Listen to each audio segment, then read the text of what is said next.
Nah, orang-orang ini kan bukan cuma satu negara, Pak. Bukan cuma satu bahasa yang dia pakai. Nah, Bapak tahu nggak, Pak, yang bermasalah itu cuma di Indonesia. Serius, Iya Pak. kan? Benar, Yang benar, bermasalah, benar. iya, yang bermasalah cuma di Indonesia masalahnya. Di sana, di luar nggak ada masalah, nggak ada kayak gini tuh. Tapi di Oke, sekarang Indonesia ini yang begini. jadi masalah. Kenapa, Pak? Karena Indonesia menyerap masalahnya 60% bahasa Indonesia itu bahasa serapan dari Sanskrit dan Arabik. Itu yang jadi masalah. Iya. Kalau itu sih sebenarnya bukan suatu masalah, Pak, dan tidak akan bisa tidak bukan suatu tolak ukur untuk dijadikan satu kesalahan ya. Karena gini, saya tahu sahabat-sahabat saudara-saudara saya umat Muslim itu kan kental dengan bahasa Arab, ya kan? Karena di Quran juga kan penulis bahasa Arab. Jadi otomatis penyebutan Allah mereka ya mengikuti apa yang tertulis di Al-Quran Allah dengan ada tanda kutipannya kan. Jadi sebenarnya itu bukan satu patokan untuk memberikan satu kesalahan gitu. Yakin saya, Pak, ya. Seandainya gini aja, Pak. Kita kasih analogi. Gini ya. Islam itu protes ke LAI. Kenapa pakai kata Allah? Karena kata itu dianggap suci. Sucinya dari mana? Suci itu datang dari kitab suci. Sehingga diprotes. Saya kasih analogi. Seandainya, Pak, ada salah satu suku di Indonesia aja ya. Sukunya namanya suku Sapu misalnya. Suku Sapu menyebut, mohon maaf ya, menyebut menyebut kotoran. Mohon maaf, ini analogi aja, bukan saya Iya, berlaku iya, nggak iya, sopan. iya. Menyebut sampah misalnya atau kotoran itu namanya Yahweh gitu. Saya yakin seluruh umat Kristen di Indonesia pasti ngamuk. Pasti Ya, ngamuk loh. ya gini. Kok kalian sebut itu sampah itu nama itu ganti itu nama yang suci bagi kami. Terus dijawab sama suku Sapu. Emangnya bahasa itu punya kamu? Enggak kok. Itu bahasa kami yang kami serap dari bahasa luar, dari bahasa Ibrani. Emang kenapa? Nah, sama kayak gitu jadinya akhirnya. Iya, Kan gitu. jadi sama kayak kita juga di Kristen juga kan seperti itu. Misalnya penyebutan Yesus nih, penyebutan Yesus secara umum di Indonesia, iya Yesus. Ada Yesus, ya kan? Yesus, ada Jesuit, nah, kan? Nah, Ya. tapi kalau kita kembali lagi ke Ibrani, penyebutannya Yeshua HaMashiach, Pak. Dan Iya, ada masalahnya, beberapa Pak. ada beberapa golongan agama, ada beberapa golongan Nah, gereja itu yang masalahnya menggunakan gini, Pak. penyebutan dengan Yeshua HaMashiach. Ya, nah masalahnya begini. Kenapa Yesus nggak dipermasalahkan? Kenapa? Karena itu bukan hal yang terlalu sakral gitu loh. Iya, Bahkan betul. seandainya ada nama-nama di dalam Bible yang identik dengan nama Ahmad, pasti biasa-biasa aja. Karena nggak terlalu sakral. Masalahnya Iya, ini Allah. Ini karena gini, Allah, ini Pak. sakral banget. Kalau kita bicara kesakralan, kan yang punya kesakralan itu hanya Allah, Pak. Allah Nah itu pencipta Bukan Pak. langit. ada WN. Jadi gini, Itu boleh Umat nambahin Islam itu Bronet Plus. dilarang memberi nama dengan nama Allah. Ada anak lahir diberi nama Allah itu haram. Tidak boleh. Jadi Ya, Kalau di Kristen kan Yesus tidak apa-apa. kalau kami boleh ngasih nama anak Muhammad, boleh. Gak ada masalah. Boleh. Betul. Coba kasih nama Allah. Wah, habis lah. Jadi gini Bro Plus, mungkin aku menambahkan, memang beberapa waktu yang lalu kita pernah discuss dengan Romo Aldo. Memang ternyata LAI ini dianggap sebagai cacat logika dan cacat akademis gitu kan. Ada kesalahan penterjemahan. Itu poin utamanya. Seharusnya kalau memang itu Tuhan huruf besar, Tuhan huruf kecil, kembalikan aja ke original teksnya. Itu lebih clear, lebih aman gitu kan. Tujuannya untuk apa? Agar tidak membuat muter gitu kan artinya. Jadi konsep terjemahan itu dikembalikan kepada sosok original teksnya. Itu lebih fokus gitu kan. Misalnya rasul itu apostolos.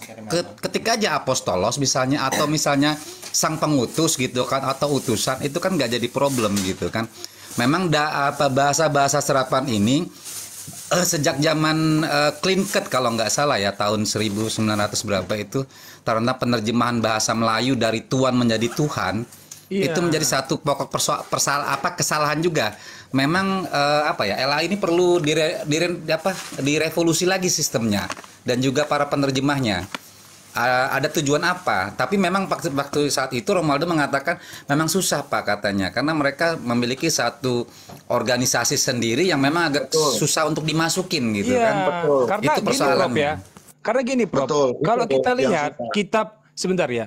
Kalau kita lihat misalnya kitab Weda, salah satunya aja kitab Weda, pada saat diterjemahkan ke bahasa Indonesia, kok nggak ada begitu mereka menggunakan atribut-atribut bahasa serapan yang diserap dari bahasa Arab. Nggak ada masalahnya. Coba ada nggak tertulis di kitab Weda Rasul gitu? Ada nggak di kitab Weda? Ada. Hah? Di Weda ada Rasul. Ada Coba, Weda ada. coba di mana? Di mana? Coba dulu. Ada kalau Weda ada, setahu saya ada Weda. Nggak ada. Coba Nggak di ada. mana? Ayat lagi Kalau misalnya. Pendeta Ada nggak ayat? Pandito gitu kan Sanskerta. Gak ada. Jadi ngambilnya masalahnya. dari sana lagi. Heeh. Iya, kenapa Memang- mereka bisa berdiri sendiri gitu loh? Tapi kok giliran Bible, maksud saya mohon maaf ya, ini kita tetap bersaudara. Maksud saya giliran terjemahan yang dari Ibrani atau Yunani itu harus begitu loh. Kenapa Di ya? King James Version aja Neflos nggak ada kalimat Allah, yang ada God, Nah, ya kan? ya, Di betul. KJV aja, yang menjadi rujukannya Bible LAI. Ya, kalau KBB itu Cuma memang LAI cabang Melayu aja yang menggunakan kalimat itu tadi, yang memang kalau bahasa Romualdo itu cacat akademis, cacat logika gini, gitu kan. sebenarnya saya bukan mau mengarahkan ke salah satu Tapi Leidecker penerbit ya. pelakunya itu. Saya bukan mau mengarahkan ke salah satu penerbit ya, tapi kalau untuk lebih spesifiknya itu kalau untuk Alkitab mendingan ambil yang punya Canisius, penerbitnya Canisius. Itu terjemahan apa? Terjemahan apa itu? Nah, kalau penerbitnya Canisius itu kita bisa dapat itu yang Holy Bible, yang original. Yang Betul. original itu kita bisa dapat. Betul, Di situ, tapi ya. pada saat diterjemahkan ke Indonesia, balik lagi, pakai bahasa itu lagi pasti. Nah, masalahnya kan kita nggak semua menguasai bahasa Hebrew. Kita nggak menguasai semua bahasa Inggris, misalnya bahasa Aramaik. Nah, akhirnya kita, gimana kita komunikasinya? Kan susah. Nggak ketemu gitu komunikasinya. Kita susah untuk ngobrol nih.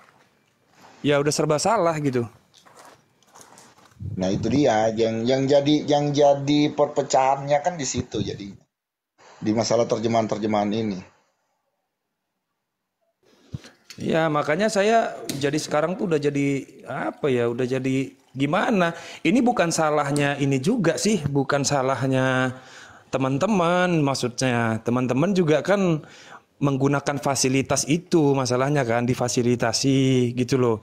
Ya sama-sama kita itu difasilitasi. Cuman kan akhirnya ya kayak begitu kan, bertengkar lah.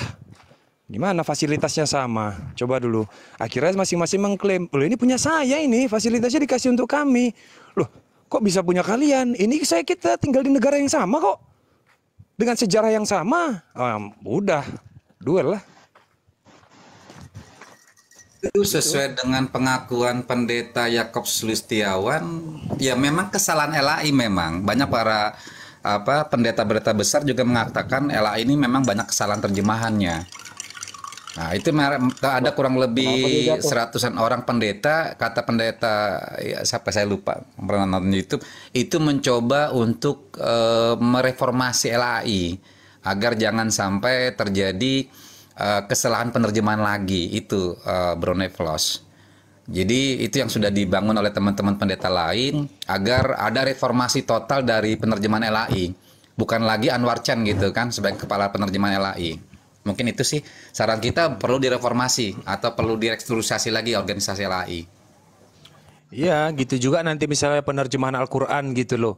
Tiba-tiba nanti ya kan penerjemah misalnya apa ya, kayak MUI atau mungkin NU atau mungkin lembaga penerjemah Islam menggunakan kata Yahweh dalam penerjemahannya gitu. Ya, teman-teman Kristen ya berhak marah lah. Loh, kalian kok pakai ini? Kalian kan datangnya di Arab, ngapain pakai Yahweh? Gitu loh. Boleh marah. Sah gitu loh. Kan logis jadinya kan.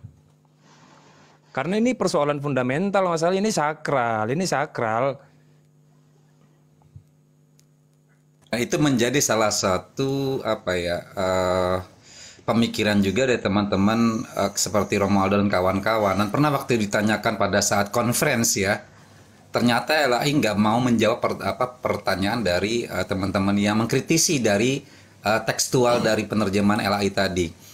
Ya bisa jadi karena LAI-nya mungkin egonya lebih besar dibandingkan ininya kan menerima kritikan dari teman-teman pendeta lain atau gereja lain, kan bisa jadi itu Broneflos. Karena biasanya orang yang sudah di level atas itu nggak mau dengar kritikan biasanya. Lu siapa? Biasanya begitu kan kalimat-kalimatnya itu. Ya, Nah, ini persoalan juga sih sebetulnya. Yang lebih dikhawatirkan bahkan mungkin LAI sudah pernah mengajukan menerima usulan itu, tetapi dapat intervensi mungkin dari negara lain, bisa saja. Bisa jadi, ya betul. Bisa jadi diintervensi. Memang gitu. sebaiknya sih kembali lagi ke original teks misalnya. Sebaiknya begitu. Misalnya original teksnya Yote Fave, misalnya atau Kurius atau Iya, bagusnya begitu sih. Tinggal dari kita aja bagaimana menyikapinya, menggunakan pola pemikiran kita aja. Bagaimana kalau yang lain yang salah penangkapan, ya udah itu dosa mereka aja yang ditanggung mereka sendiri gitu.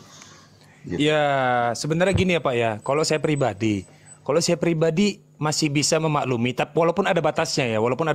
Karena begini, ini berbenturan dengan hal-hal yang dianggap kultus. Jadi tentu itu mengganggu psikologi.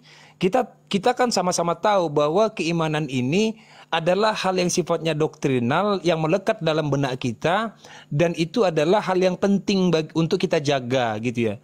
Nah, tiba-tiba kita membahas wilayah itu gitu loh. Ya gimana, awalnya dimaklumi memang, tapi pada akhirnya merasa terganggu juga gitu. Aduh, lama-lama kok Allah. Karena setiap saya menyebutkan kata Allah, yang di kepala saya itu Allah masalahnya. Nggak bisa ini dirubah, otak ini nggak bisa direset dia, karena sudah begitu, sudah disublimasi, udah menjadi dogma dan doktrinal yang kuat gitu. Itu yang membuat kita tuh Muslim terganggu. Sekarang begini Pak, serba salah Pak. Kan kayak ada tulisan Allahu Akbar, ya kan? Nah kalau kita terjemahin dalam bahasa Indonesia kan jadi Allah Maha Besar. Betul. Kan, Allah jadinya kan, Allah Maha Besar. Betul. Iya, kan? Nah, tapi itu bukan bahasa Indonesia loh Pak. Nggak bisa loh Pak. Dalam penyebutan konsep Arab, Allah. Tetap nggak bisa. Dia nggak bisa disebut sebagai bahasa Indonesia, tetapi bahasa serapan namanya. Kalau bahasa Indonesia itu tidak boleh menyerap. Nah, kita harus akui terjemahannya bahasa Indonesia, tetapi isinya bahasa serapan. Terjemahannya terjemahan Indonesia, tapi isinya serapan. Allah itu serapan Pak masalahnya. Indonesia tuh nggak pernah melahirkan kata Allah tanpa menyerap, nggak mungkin, mustahil itu. Iya Pak, Indonesia kan tidak pernah melahirkan kata Allah, tapi kata Allah ini kan sudah ada dari zaman sebelum adanya Indonesia juga Pak. Memang betul, itu di Arab masalahnya. Iya makanya kan, nah kita orang Indonesia, kita berbahasa Indonesia, Allah ya jadi Allah Pak. Masalahnya begini Pak, Indonesia ada 5 agama yang diakui. Salah satunya Islam. Kita juga sepakat bahwa Islam bukan lahirnya di Indonesia, lahirnya di Arab. Maka standarnya harus mengikuti standar Arab. Itu dia Pak. Ya, betul, Indonesia nggak boleh buat standar baru. Walaupun kita tinggal di Indonesia. Walaupun Indonesia itu lahirnya di luar, belakangan gitu. Tapi standar Islam itu harus SOP-nya mengikuti SOP Arab. Nggak bisa enggak. Makanya kan diprotes tuh Islam Nusantara. Coba mau buat mazhab baru itu. Salah satunya itu pesantren Al Zaitun. Dia buat mazhab baru, mazhab Nusantara, mazhab Indonesia. Indonesia adalah tanah yang suci katanya. Wah, koplak. Jadi ya kayak gitu loh. Iya, kalau nggak standar. Jadi memang bagusnya sih pertama restrukturisasi organisasi LAI ya, lembaga penerjemah Alkitab Indonesia itu dia harus direstrukturisasi lagi, kemudian diturunkan para penerjemah-penerjemah yang lama yang tua-tua kayak Anwar Chen dan kawan-kawan, digantikan dengan penerjemah-penerjemah yang masih muda yang memiliki kualifikasi akademik yang menguasai bahasa original teks, itu poin utamanya.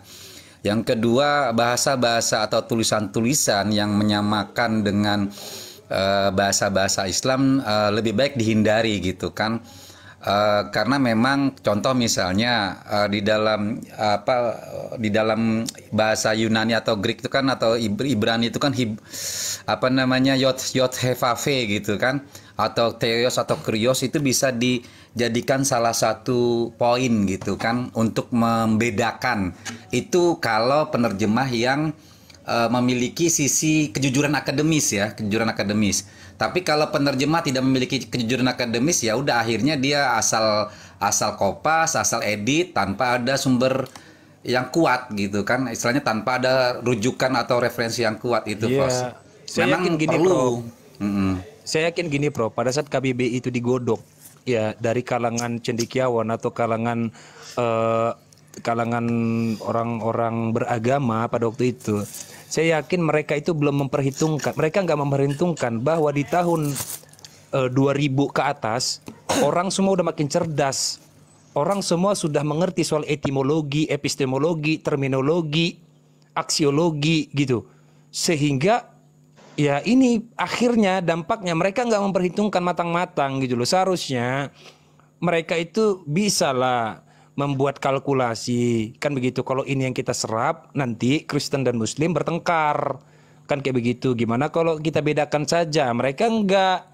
Nah ini kadang-kadang ideologi Bhinneka Tunggal Ika yang dipaksakan gitu loh. Ini Bhinneka Tunggal Ika yang dipaksakan, ini bukan hasil demokrasi, ini hasil sepihak jadinya kan Enggak, begitu. Sekarang Makanya begini. serba salah.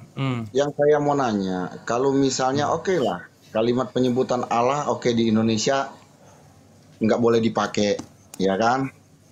Nah, terus Iya. kita harus pakai apa? Pakailah bahasa original teks Anda. Itu saran saya. Original teks. Kalau Indonesia belum punya Kita orang bahasanya, Indonesia. Kita Indonesia orang belum Indonesia. menciptakan. Intinya bahasa apapun itu, kalau kita bicara pakai bahasa Indonesia, karena sudah jelas-jelas juga ya. Pendiri bangsa ini juga sudah mengatakan, jika kau umat Muslim jangan kau jadi orang Arab, Pak. Jika kau orang Kristen jangan kau jadi orang Ibrani. Itu betul. Jika kau Jadi Indonesia, jadi jangan terlalu membuat satu konsep yang dimana kalimat ini cuma punya satu golongan, Pak. Itu salah, Pak. mustahil Kristen, nggak usah bawa Kristen, mustahil Islam itu dihilangkan nilai-nilai kearapannya. Mustahil, nggak bisa. Nilai-nilai itu tetap melekat, nggak bisa, Pak. Iya, Karena tapi kalau untuk nggak bisa penyebutan itu. kalau untuk penyebutan Allah, tidak mungkin hanya cuma satu agama yang mengklaim itu bisa sebutin Allah cuma dia aja, Pak. Nggak Siapa boleh yang begitu, bilang? Pak. Ya Mana tadi ada. Bapak, tadi Bapak bicara apa tadi? Tadi Bapak bicara apa? Dan tadi kan saya simak kalimat Bapak tadi, makanya Kalau saya di original teks bahasa Yunani itu nggak ada kalimat Allah. Kalau di original teks bahasa King James Version tidak ada kalimat Allah. Cuma lucunya ini persoalannya ada di original teks bahasa Melayu LAI. Itu yang persoalannya. Seharusnya kalau pengen menjadi terintegrasi, ikutin aja yang menjadi sumber rujukan utama apa? Sumber rujukan utamanya adalah original teksnya. Itu yang lebih tepat kalau kita pengen jujur ya. Kalimatnya kalau kita pengen jujur. Kita mengarah ke original teks. Theos kalau ditranslatein ke Indonesia jadi apa? Tuhan harusnya nggak ada masalah itu. Tuhan nggak Ya ada masalah, Tuhan, Pak. selesai, clear. Tuhan karena Tuhan nggak ada masalah. Nggak ada masalah jadi itu. Tuhan. Iya, nggak ada masalah itu. Tapi kalau Allah kita lihat etimologinya, dari mana itu datangnya? Serapan nggak bisa enggak itu. Serapan dari Arab itu. Kan kita banyak juga serapan-serapan dari bahasa Sanskrit, nggak ada masalah. Kalau Anda bilang itu kalimat Allah itu cuma serapan dari Arab, Arab itu dapat dari mana kalimat Allah? Original itu. Original, Pak. Original itu. Karena kenapa? Kalau Al-Quran, ini sorry Pak ya, Al-Quran, kenapa kami bisa bilang Al-Quran itu adalah original yang bahkan bukan orang Arab itu yang melahirkannya? Sekarang begini ya Pak. Salah satu contoh, ini saya jelasin ya. Salah satu contoh. Kalau Bapak bicara, sebentar dulu, ini saya jelasin dulu Pak. Saya ingetin dulu Pak. Saya cuma mau ingetin dulu. Al-Quran itu mana yang lebih dulu ada? Alkitab apa Al-Quran Pak? Itu nggak urus, itu bukan hal yang Enggak, saya Masalah dibahas. itu. dulu karena Bukan Bapak sudah masalah. Ini mengarah ke dulu, situ. aduh. Bapak sudah mengarah ke situ, makanya saya tanya. Kita akan lebih dalam jadinya ini, Pak. Saya Loh, akan lebih tanya lebih dalam. Mana lebih dulu ada Pak, Alkitab atau Al-Quran? Kalau Bapak bilang Oke. ini kenapa Kristen mengarah. Nggak jadi masalah kalau misalnya Aduh, Alkitab kita lebih udah dulu sama-sama ada. tahu. Nah, Iya. Alkitab lebih dulu Tapi ada. persoalannya kan di dalam bahasa Hebrew atau bahasa apa intinya Greek begini Yunani aja, atau Pak. KJV nggak Jadi ada kalimat intinya Allah. Itu poin utamanya. Intinya begini aja, Pak. Gini Kalimat ya, Allah ini saya kasih tahu siapapun logikanya, bisa Pak, ya. dipakai selama dia masih Saya beragama. kasih tahu Pak. logika Itu aja Islam. kalau dari saya. Jadi nggak saya kasih usah- tahu nggak usah standar kami ya. lebih- Pak Go, lebih coba dulu mencontoh, izinkan Pak. orang bicara, Pak. Ya, standar Seperti kami. itu. Biar Bapak tahu standar kami seperti apa. Kenapa kami yakin bahwa Al-Quran itu bukanlah buatan bangsa Arab? Kenapa kami yakin? Karena ada ayat-ayat di dalam Quran yang bangsa Arab nggak tahu artinya. Gitu loh. Yang nggak tahu artinya. cuma Bangsa Arab maksudnya sendiri sekarang nggak tahu begini. artinya. Ya itu Sekarang namanya. begini, Pak. Ini gimana nggak dikasih orang menjelaskan? Susah juga dialog ini. Ternyata bukan Enggak, bahasa. masalahnya Ego juga begini, terlibat. Pak. Udah susah. Ternyata ego juga terlibat. Ya udah Saya Pak, ngomong terlibat lah. apa, Pak? Anda itu selalu menggiring sesuatu ke opini yang punya Anda sendiri. Jangan Loh seperti ya itu, emang Pak. lah Kita itu bangsa agama saya Indonesia, ya Pak. saya urus dong agama saya Jadi sendiri. itu kalimat Gimana? Allah itu Bapak mau apa, saya Pak? urusin agama Bapak? Kalau- Mau saya urusin? Kalau emang ada masalah kalau kalimat Dari Allah itu tadi kita saya pakai Kristen pakai. ngomong. Kan nggak ada masalah. Dari tadi Kita saya juga ngomong nggak soal pernah agama permasalahan saya. itu kalian. Aneh ini Bapak ini. Dari tadi saya ngomong soal Jadi- agama saya kok gimana? Nggak nyambung Jadi Bapak. gini plus. Iya. Biasanya gini, teman-teman ini itu tadi yang benar ya apa kata Romualdo.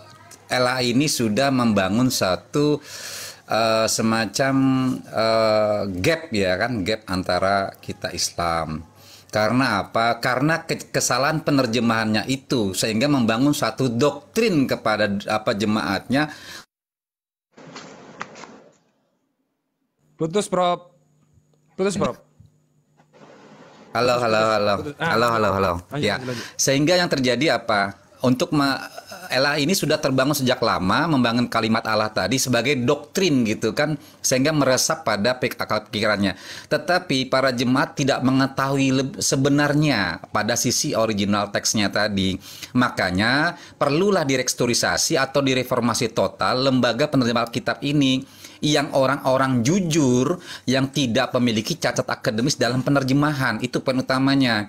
Nah, persoalan tadi lebih dulu mana Alkitab dengan Al-Quran, oke, tidak jadi problem kalau misalnya Bible lebih dulu. Tetapi persoalannya adalah di dalam Bible sendiri, di dalam Hebrew ataupun Greek Yunani atau King James Version itu tidak ada kalimat Allah. Itu aja sih poin utamanya. Nah, cuma yang lucunya di level Indonesia atau di cabang Melayu adalah kalimat muncul. Tujuannya untuk apa? Itu aja sih. Kalau misalnya gini, kalau orang Jawa bilang gini, Gusti Pangeran misalnya kan, untuk menyebut nama Tuhan gitu kan, atau kalau nama bahasa Hindunya Sang Hyang Widi gitu kan. Sang Hyang Mereka Widi.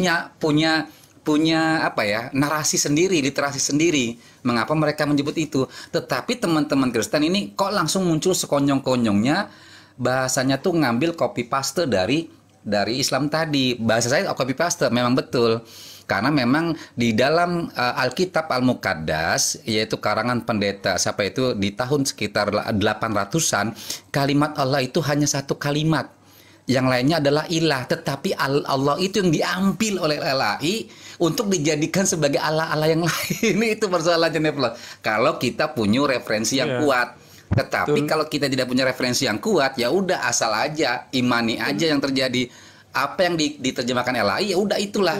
Nah, inilah persoalan cacat akademisnya Lembaga Alkitab Indonesia atau LAI tadi. Terima kasih. Betul. Nah itu bedanya ya, bahwa kami umat Islam, ini umat Islam ya, percaya bahwa yang dahulu terbentuk itu adalah bahasa sebelum bangsa. Sebelum bangsa. Kalau saya percaya, saya pribadi percaya, bahasa Arab bukan bangsa Arab. Bahasa Arab itu bukanlah bahasa yang dibentuk oleh bangsa Arab. Bukan. Bukan. Saya yakin perdebatan para sejarawan soal sejarawan teologi soal apakah Adam menggunakan bahasa Suryani atau menggunakan bahasa Hebrew atau menggunakan bahasa Arab, kalau saya pribadi yakin menggunakan bahasa Arab. Yakin saya itu. Kenapa? Karena dalam Al-Quran Allah berfirman, kami turunkan Al-Quran ini dengan bahasa Arab supaya kalian mudah memahaminya. Kan kayak begitu. Bukan bahasa bangsa Arab, tapi bahasa Arab, bahasa dulu yang kebentuk baru bangsa. Masuk akal, sehingga pada saat ada ayat-ayat mutasyabihat di dalam Quran, bangsa Arab nggak ngerti ini apa artinya, ini apa. Rasulullah pun, Nabi Muhammad pun nggak tahu artinya apa, nggak tahu. Kenapa? Karena itu bahasa ilahi, bahasa Allah, itu Allah Subhanahu Wa Taala yang punya bahasa, gitu loh. Nah itu bedanya, sehingga kami meyakini bahwa Quran itu memang bahasa Arab, tetapi bukan bahasa bangsa Arab. Kalau bahasa bangsa Arab berarti itu buatan manusia. Buatan manusia itu. Tapi ini adalah bahasa Arab yang bahkan beberapa tidak dimengerti oleh bangsa Arab. Gitu aja. Logika sederhana itu. Gitu. Dari mana Bang Anda bilang itu bukan bahasa Arab, bangsa Arab? Iya, karena memang begitu tertulis. Itu jelas-jelas itu udah dari bahasa dari bangsa Arab, Bang. Aduh, mana lebih dulu terbentuk, Pak? Bahasa atau bangsa? Aduh. Coba tolong jawab saya, Pak. Dengan jujur, Pak. Yang duluan terbentuk itu bahasa atau bangsa? Bahasa, Pak, yang duluan terbentuk, Pak. Nggak mungkin bangsa dulu kebentuk. Orang itu ngomongnya gimana? Ayo kita ciptakan bangsa kita. Ngomongnya pakai bahasa apa? Bahasa Tarsan. Bahasa Tarzan lah. Gitu. Itu satu logika, Pak. Yang kedua logikanya, bahasa Ibrani senior. Lebih senior bahasa Ibrani. Bahasa Yunani lebih senior. Bahasa apa lagi? Bahasa Latin senior. Aramaik jauh lebih senior. Tapi yang paling senior bahasa Arab. Kenapa? Nih saya kasih tahu logikanya. Bahasa dengan kosakata terbanyak di muka bumi, dengan akar kata terbanyak di muka bumi, itu bahasa Arab. Aneh nggak kalau misalnya bahasa Arab itu datangnya kemudian bisa mengalahkan bahasa-bahasa sebelumnya? Aneh nggak itu? Ya aneh lah. Sehingga dimungkinkan bahwa bahasa Arab ini adalah bahasa pertama di dunia. Sehingga dia bahasa yang paling kompleks semuka bumi. Berapa itu jumlahnya? 12,3 juta kosakata. Ibrani cuma 1,2 juta. Yunani cuma 800.000. Latin itu cuma sekitar 2 jutaan. Bahasa Indonesia cuma puluhan ribu. Bahasa Indonesia. Selebihnya serapan. Kayak gitu. Bahasa Arab 12,3 juta. Kalau logikanya bahasa Arab nyerap dari bahasa Ibrani, Ibrani aja cuma 1 juta, terus sisanya Arab nyerap dari mana? Nyerap dari mana? Maka dia yang paling senior bahasa Arab. Yang bawa itu Adam. Logikanya kena. Maka bahasa Arab adalah bahasa paling kompleks semuka bumi. Paling lengkap semuka bumi. Betul nggak, Prof? Betul sekali. Sesuai dengan kaidah akademis. Ya tadi itu deh, saran kita, ini aku mau turun nih Pes, karena bateraiku habis sisa 10% nih. Jadi gini aja sih sebetulnya. Pertama, teman-teman Kristen itu segera melakukan reformasi total lembaga Alkitab Indonesia. Yang kedua, cari orang yang benar-benar paham bahasa original teks, bukan hanya copy paste juga dari bahasa-bahasa yang di luar dari original teks. Tujuannya untuk apa? Untuk mengedukasi para umat atau jemaat gitu kan, agar jangan sampai mereka lemah literasi. Memang saya akui, Neflos dan teman-teman, Indonesia ini urutan ke-62 dari 70 negara yang lemah literasi. Artinya ada 0,001 atau 1/1000 orang. Satu orang yang kuat di literasi, 1000 orang malas literasi. Ini yang terjadi, Flos. Makanya penerjemahan LAI kata Romaldo, segera dilakukan reformasi total, direstrukturisasi lembaganya, kemudian diangkat orang-orang yang memiliki qualified akademis yang jujur apa adanya. Karena sebagai seorang akademis itu harus dia katakan apa A ya A, B ya B. Jangan istilahnya itu kopas sana kopas sini untuk mempermudah gitu kan dalam hal penulisan atau penerjemahan. Bagi teman-teman yang lain juga apa istilahnya cobalah digunakan bahasa yang lebih enak gitu kan, dalam arti yang lebih tepat, terutama bagi teman-teman Kristen. Misalnya Theos itu ya udah anggap aja Tuhan gitu, nggak usah lagi menggunakan kalimat Allah karena memang rujukannya itu lemah dari sisi rujukan referensi ilmiahnya gitu kan. Itu aja sih, saya izin pamit. Mbak Blokir Permanen, terima kasih. Bang Handi nanti gantiin saya. Bang Neplos, terima kasih. Pak Go With Me, assalamualaikum. Prof, saya juga mau kembali nih urus lele, Prof. Oke. Prof, kapan Prof ketemu, Prof? Aduh, udah kabur. Udah kabur lagi. Udah turun, Prof. Aduh, lanjutlah. Mualim Handi. Oke, Bang Plos. Ya, kemana nih semua nih, teman-teman? Mbak Blokir, Mbak Esti. Enak ya didongengin ya.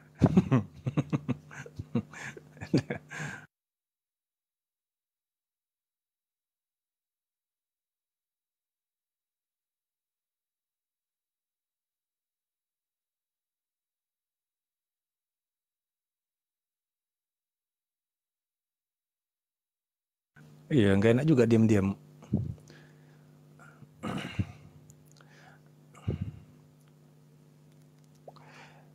Iya, jadi ya gitulah. Saya nggak menyalahkan ya teman-teman Oten yang di bawah, sorry kok Oten lagi, teman-teman Kristen yang di bawah. Ya janganlah tersiksa dengan pernyataan saya. Ya ini adalah indikasi yang saya. Kita bukan tersiksa, Bang, ya, kecuali ada peraturan kita Kristen nggak bisa menggunakan kalimat Allah, ya monggo-monggo aja. Nggak boleh, Pak, nggak ada aturannya masalah di negara ini. Negara ini nggak melarang kok. Negara ini tidak melarang. Arah pembicaraan Anda kan itu seolah-olah jangan kita menggunakan kan. Nah, itu yang Bukan, tadi saya ini bereaksi, enggak sih gitu. Pak, ini kritik kita bersama. Ini kritik kita bersama untuk KBBI, untuk LAI juga kan gitu. Ya, kalau Ini itu kritik kita urusan bersama. pemerintah, Pak. Kalau itu urusan pemerintah. Ya artinya Pak, sebenarnya kami pun misalnya ada hal-hal yang bertentangan begitu ya dengan apa ya regulasi, birokrasi apapun itu berkaitan dengan pemerintah lalu bertentangan ya misalnya dengan satu atribut keagamaan ya pasti dikritik, nggak mungkin enggak gitu loh. Ya, Jangankan beda agama. Mengkritik. Jangankan beda agama, Pak. Sesama agama aja kalau memang ada yang menyalah gitu, kami kritik lah. Contohnya misalnya si Panji Gumilang. Panji Gumilang misalnya, dia memasukkan nilai-nilai kristenisasi kepada satu wadah pembelajaran ilmu Islam. Dia masukkan nilai-nilai kristenisasi atau mungkin nilai-nilai Judaism di situ. Ya dikritik lah, gila-gila apa si Panji. Kan kayak begitu. Kenapa? Dia berusaha untuk menghilangkan nilai-nilai atribut keislaman yang mana Islam itu datang dari bangsa Arab. Kenapa banyak sekali yang alergi begitu loh dengan Arab? Ada apa sebenarnya? Aneh enggak itu? Seharusnya kita berterima kasih sama Arab. Terima kasih ya Arab. Kenapa? Kami bisa berkomunikasi dengan cara meminjam bahasa kalian. Apa susahnya berterima kasih sama orang Arab? Ini benci semua sama orang Arab. Dibilang kadrun lah. Aneh kan? Sudah kalau nggak mampu, bilang nggak mampu. Itu saya kritik. Bapak bicara semua. Bapak seolah-olah mengetahui semua bangsa Indonesia menganut agama Kristen ini benci ke Arab. Jangan bicara semua, Pak. Siapa yang bilang? Siapa yang bilang? Saya bahas Panji Gumilang. Semua benci ke Arab. Nah, bahasa Bapak itu yang menggiring. Tadi saya nyebut Panji Gumilang. Saya tanya sekarang, Panji Gumilang itu Islam atau Kristen? Lah, saya nggak pernah ketemu dia. Kalau begitu jangan langsung intervensi. Panji Gumilang itu Islam. Makanya jangan intervensi. Panji Gumilang itu Islam. Dia kiai di pesantren. Iya, tadi saya dengar. Ya saya dengar kalimat Bapak bicara semua itu marah ke Arab. Lah, siapa yang marah, Pak? Loh, saya bilang Panji Gumilang dari tadi. Dia menghilangkan nilai-nilai keislaman yang Islam itu datang dari bangsa Arab. Kok Bapak ini aneh? Saya kritik Panji Gumilang dari tadi. Bapak ini yang terlalu sensitif berarti. Bapak kesampingkan dulu itu hal-hal yang berbau nilai-nilai sentimen di dalam hati itu disingkirkan dulu. Saya bahas Panji Gumilang dari tadi. Nah saya bilang Panji Gumilang itu tidak pernah ada sensitif Pak. Cuman ya kalau dari sudah, tadi Bapak kan kok kalimat marah saya Bapak- kritik Panji Gumilang. Bapak cinta sama Panji Gumilang. Bapak pro sama Panji Gumilang. Siapa yang pro sama Panji Gumilang? Saya aja sudah. ketemu orang yang nggak pernah. Ya sudah, itu tadi reaksi Bapak seolah-olah menegaskan bahwa Bapak itu pro dengan Panji Gumilang. Kalau Bapak tidak pro atau tidak kontra, Bapak jangan intervensi dulu. Dari tadi saya bilang, Panji Gumilang itu adalah orang yang ingin menghilangkan atribut-atribut atau nilai-nilai Islam, yang mana nilai Islam itu datang dari bangsa Arab. Dia berusaha untuk menghilangkan itu sehingga dia masukkan nilai-nilai Judaism di situ. Dia masukkan nilai-nilai Nasrani di situ. Itu saya bilang yang harus saya kritik. Itu salah namanya, itu koplak. Apa susahnya berterima kasih? Terima kasih ya bangsa Arab. Kenapa? Karena kami bisa meminjam kalimat kalian, kosakata kalian. Panji Gumilang ini nggak tahu terima kasih. Malah dia bahasanya seolah-olah terindikasi dia kontra dengan Arab. Koplak nggak itu? Bukannya berterima kasih, malah seolah-olah mengolok-ngolok. Nah itu namanya koplak. Kalau itu kocak itu Pak. Masa Muslim terus bicara begitu? Iya, makanya Bapak lihat itu di YouTube. Dia bilang jangan lagi berangkat ke tanah suci, ya, ke Arab sana. Indonesia ini adalah tanah suci. Indonesia tanah suci. Kok kalian malah berbondong-bondong ke sana? Ya kan ke Mekah itu artinya. Indonesia tanah suci. Kan begitu, itu kan koplak namanya. Kan begitu. Kita udah ada SOP dalam Islam. SOP-nya itu harus sesuai dengan SOP-nya Nabi. Siapa nabinya? Nabi Muhammad SAW. Apa bangsanya? Bangsa Arab. Ya udah ikutin SOP dia. Jangan buat SOP baru. Nah, si Zaitun ini, ya rumah orang-orang kerdil ini, ya coba membuat SOP baru. Nah, sehingga di pesantren itu dia masukkan nilai-nilai kotor di situ, nilai-nilai kocak dan koplak nggak bertanggung jawab. Sholat itu bisa bercampur dengan laki-laki dan perempuan. Itu kan ibadah yang penting itu. Khotbah itu, khotib itu boleh perempuan. Sejak kapan Nabi Muhammad SAW itu meminta perempuan untuk naik menjadi khotib pada saat sholat Jumat? Coba dulu. Nah ini saya curiga ini. Mohon maaf Pak ya, ini mohon maaf ya. Saya bukan merendahkan, saya nggak ada maksud untuk mengadu domba, tidak. Tapi jujur, saya melihat wajah si Gumilang ini ada aura-aura pendeta. Jujur Pak. Ya saya bukan bermaksud apa-apa. Ini saya pribadi. Mulai dari matanya, mulutnya, ya bahkan dia itu sempat keceplosan dia bilang sorga, bukan surga, tapi pakai huruf O, sorga. Itu saya pernah pertama kali saya identifikasi MKC itu pertama kali dia di YouTube, viewernya masih sekitar 100 atau 200 orang. Itu saya komen sebelum orang tahu dia seorang pendeta. Saya komen di bawah, kamu itu seorang pendeta. Kenapa? Saya mendengar huruf O dalam kata sorga, dalam kata surga. Biasanya orang yang pakai huruf O itu pasti pendeta. Sorga, bukan surga, tapi sorga. Panji Gumilang sempat mengucapkan hal yang sama. Maka ya wajar aja saya identifikasi dia. Oh ini orang nih kok ada ciri-ciri kan gitu. Walaupun belum terbukti. Kan gitu Pak. Nggak ada masalah, ya, mau dia pendeta, nggak ada masalah sama saya. Tapi jujur. Kalau urusan itu kan, entah dia seorang pendeta atau apa, ya itu kan berarti kan berurusan dengan Anda. Karena dia kan dalam hal ini membawa agama Anda dalam ya, berbicara. Memang makanya di demo Pak dia. Makanya di demo dia. Mana berani dia tuh berdialog. Nggak berani dia, berdebat dia nggak berani dia. Sebenarnya Pak ya, kalau saya pribadi, ini orang tuh saya nggak terima kalau dia disebut sebagai Islam. Jujur aja, walaupun dia dipanggil Syekh, ya, saya nggak terima orang dipanggil Islam, disebut Islam. Kalau saya pribadi, gitu loh. Jujur aja, kalau saya ketemu sama dia, saya nggak mau memikirkan adab, langsung saya tampar mulutnya. Kayak gitu. Seandainya diizinkan oleh negara ya, saya tampar mulai, itu saya urusan pukul Anda lah. tengkuknya gitu loh. Itu urusan Anda lah. Kalau memang dia memang sudah menyalahkan, kenapa tidak Anda langsung layangkan surat protes atau laporkan gitu? Jangankan orang sudah ribuan mengajukan somasi, bahkan himbauan kepada aparatur negara supaya menindaklanjuti itu, tapi nggak ada progres sampai sekarang. Kita harus akui itu selama 12 tahun. Ya, negara diminta untuk coba meneliti bahwa di pondok pesantren itu ada indikasi nggak begitu ya, ada indikasi nggak hal-hal yang inilah yang tidak Islami gitu ya.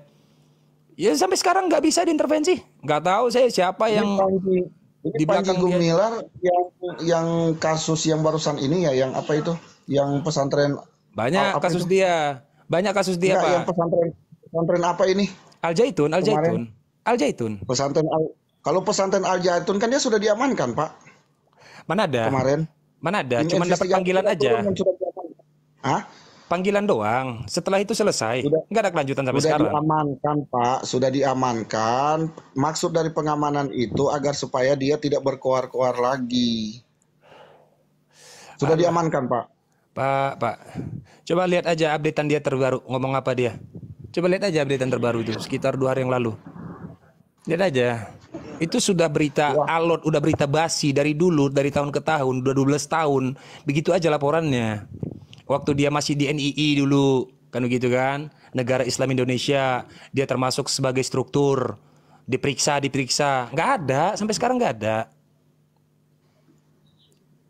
Ya kalau memang sudah ada kesalahan begitu ya duduki aja, Pak. Gitu aja kalau saya sih. Kalau Iya. memang udah jelas-jelas ada kesalahan, Ya artinya itulah Pak Islam. Bukan berarti kami bahkan seolah-olah anti Kristen. Enggak ada kayak begitu. Enggak ada. Buktinya kami misalnya sesama internal Islam, kalau ada hal-hal yang menyalah begitu ya, pasti itu. Pasti Ya, kalau ditindaklanjuti, nggak mungkin enggak. Gitu kalau loh. itu saya paham karena saya juga dalam hal ini saya juga itu teman-teman saya Bang Handi apa semua saya bisa bergaul dengan umat Muslim, saya bisa bergaul dengan umat lain-lainnya seperti itu Pak. Intinya kita tidak sebenarnya dalam satu aspek mau kebencian apa gitu yang harus kita timbulkan di sini. Kan nggak ada alasan untuk kita saling membenci sebenarnya di sini. Paham Pak, saya pernah bilang, Bapak tahu nggak ada seorang laki-laki yang tiba-tiba datang RT terus ngebubarin ibadah, orang lagi ibadah di gereja, tahu nggak Bapak itu? Itu seandainya saya ya ketemu sama itu orang, pasti saya tinju dagunya Pak. Pasti saya tinju dagunya itu. Bukan berarti seolah-olah saya itu pro Kristen, tidak begitu loh. Ada hal-hal yang bisa ditolerir, ada hal-hal yang tidak bisa ditolerir. Gitu loh, kita toleran lah, setiap agama itu memiliki hak untuk menjalankan ibadahnya masing-masing. Itu harus ditoleransi, kan kayak begitu. Tapi ada juga hal-hal yang nggak bisa ditolerir, gitu loh, kayak perbuatan yang tadi itu. Misalnya, ya sudahlah, mau gimana kan begitu. Tapi udah ditangkap orangnya memang, udah ditangkap. Kayak saya di sini kan, di sini kan dekat masjid di sini kan. Nah, kayak saya suka lagi karaoke. Pas dengar suara dari masjid saya matiin semua, Pak. Padahal saya Kristen, tapi saya menghargai sekalipun jaraknya itu 500 meter dari masjid, tapi tetap saya matiin, Pak. Selama suara dari masjid itu masih terdengar, ya berarti wajiblah kita menghargai, Pak. Intinya Itu kalau ada orang jahat yang identitasnya Islam, orang jahat yang identitasnya Kristen, maka kita harus anggap itu adalah oknum. Kita harus sepakat itu. Kita harus anggap itu adalah oknum. Baik datang dari Kristen atau datang dari Islam, kita sepakat itu adalah oknum. Gitu aja. Terus begini juga Pak, masalah penggerebekan gereja ya, masalah penggerebekan gereja. Oke, ya. Saya terima kasih banyak kalau Bapak punya pemikiran seperti itu ya. Sungguh-sungguh berterima kasih banyak mewakili teman-teman Kristen. Cuman begini Pak, kita juga harus melihat kenapa dia digerebek gitu kan. Kenapa dia dibubarkan? Ada kemungkinan Pak di sini yang kita harus lihat. Pertama, mungkin sudah dikasih surat peringatan karena mungkin ada permasalahan terkait surat-surat perizinannya. Tapi dia masih bandel. Dan yang kedua, Surat peringatan kedua muncul, tetap masih bandel. Ya, Siapa nih? peringatan. Yang mana nih? Hah? Yang kasus RT? Enggak, masalahnya misalnya ada satu gereja, iya kan? Misalnya kasus gereja kan, yang digerebek. Ya kita juga harus melihat, Pak, kenapa dia digerebek, kenapa dia dibubarkan. Ada kemungkinan mungkin ada karena surat-suratnya yang belum ada punya perizinan, tapi dia sudah melakukan peribadatan di situ. Terus sudah ditegur, sudah peneguran pertama lewat surat, peneguran kedua lewat surat, peneguran ketiga lewat surat, ya wajar aja mungkin dibubarkan. Seperti itu, Pak. Kita juga harus melihatnya dari segi-segi situ, Pak. Kita juga tidak Ya membela, Pak. begini, Kalaupun memang ada selama kesalahan dari selama penggeledahan itu dilakukan oleh pihak yang berwenang, misalnya datang dari aparatur, itu sah. Tapi kalau yang menggerebek itu yang nggak punya wewenang, dasarnya apa menggerebek orang? Nggak ada dasar, Nah, gimana? itu dia juga. Nggak bisa. Kadang juga ada yang tidak punya dasar terus tiba-tiba masuk menggerebek apa. Nah, itu yang kadang-kadang juga terjadi memang. Ya, nah Seperti itu itu. kita harus sepakat itu oknum, intinya oknum. Jadi kita berhenti untuk mengatakan itu Islam, berhenti mengatakan itu Kristen. Itu oknum itu yang Kalau saya menjelekkan kalau nama dengar Islam. berita begitu, kalau dengar berita begitu, Pak, saya bicara oknum, Pak. Saya bukan bicara golongan agama. Sepakat. Lanjut, Pak. Sepakat. Silakan sama Halo, Pak Angon Abang atau Bang Ben. Rizky, silakan. Halo, Abang Ben. Lanjut Bang, lanjut. Ini Abang Ben ya? Ben Abraham.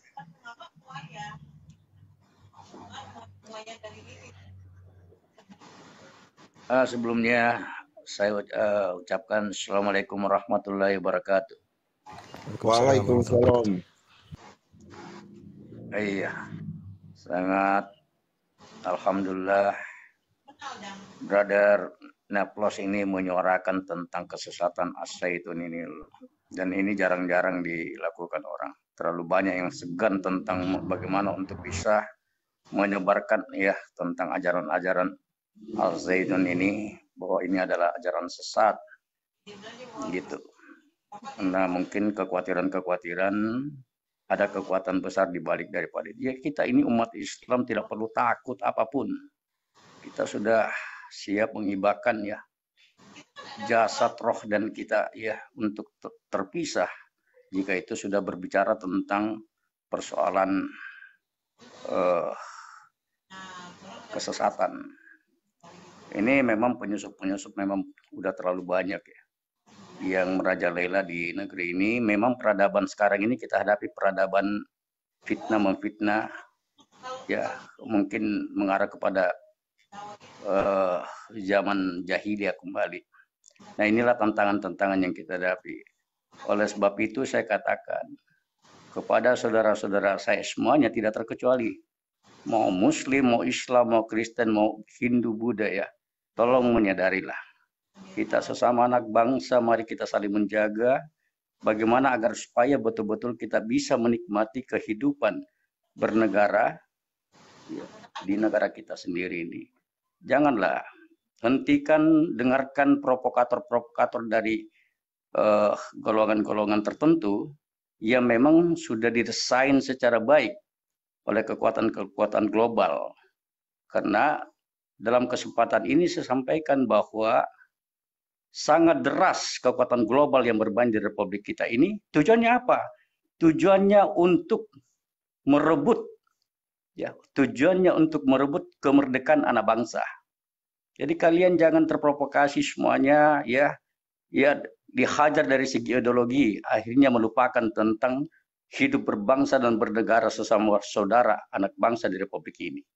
Ini yang banyak dilupakan tentang hal itu. Akhirnya bernarasi tentang ekstremisnya, bernarasi tentang fanatisme dalam konteks ideologi. Padahal ada yang lebih prioritas dalam hal ini, yaitu bagaimana kita menjalin suatu kebersamaan persatuan sesuai dengan cita-cita kemerdekaan. Inilah yang saya harapkan ya. Terima kasih banyak Brother Naplos. Saya banyak memantau ya narasi-narasi untuk bisa mengajak dalam kebaikan. Bagaimana agar betul-betul kita ini mengalami suatu perubahan anak bangsa. Yang mana kita saksikan selama ini caci mencaci, hujat menghujat, yang dikhawatirkan akan menjadi suatu kebiasaan, akan menjadi suatu budaya-budaya yang kita tidak harapkan kepada anak cucu kita ke depan.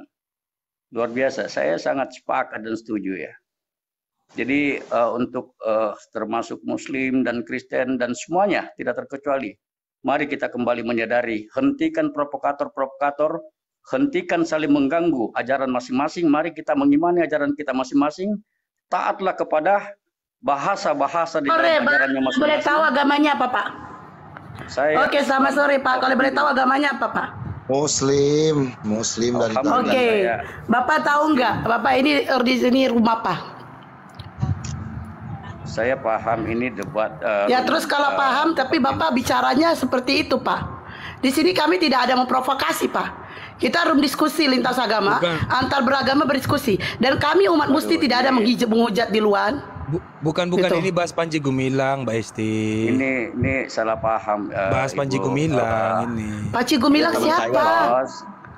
Pak Panji Gumilang, pesantren Al Zaitun. Saya itu mengatakan sangat berterima kasih tentang narasi Brother Neptos menyuarakan tentang kesesatan-kesesatan Al Zaitun gitu. Gitu loh, Bu Rahma. Oh, bukan. Oh, aku kira Kadi ngomong. Oh, I'm sorry. Oke. Maaf. Mohon maaf. Minal aidin ya. Saya baru. Mohon maaf. Oke. Mohon maaf. Minal aidin. Mohon maaf.